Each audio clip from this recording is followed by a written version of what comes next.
Shelly Marble knew when her father was sitting behind the bench. His facial expressions, like the things like he would yell at us on the court, we always have like this one sound that he would make, so he could make it anywhere and I would know like that it's him if I heard it. But on September 11th, 2015, the day before Marble's birthday, her father passed away from cancer. That sound behind the bench wasn't going to be heard anymore.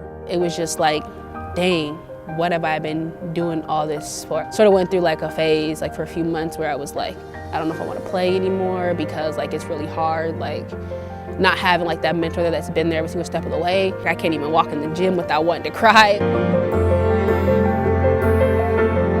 And then I'm like, like if I were to quit, I know for a fact my dad would roll over in his grave. But then I thought of it like, it's a way for me to help keep my connection with my dad, like with my family, and help remember all the great memories that we have created through having basketball in common. Her father, Roy Marble, was an all-time leading scorer for the Iowa Hawkeyes and a 1989 first-round NBA draft pick.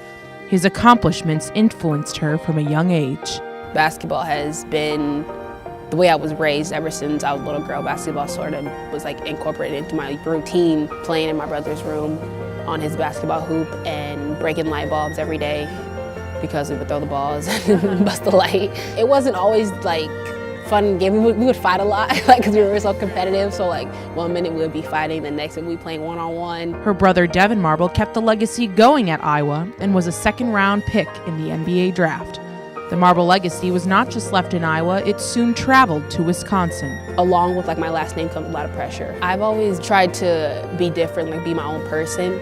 Because like my dad created such a legacy behind our last name, I feel the need to make sure that it's remembered. His presence behind the bench will never be forgotten, even if he never watched Marble play as a Wisconsin Badger. I know how proud my dad was of his last name. As long as I was doing something positive with my life, he would be proud of me.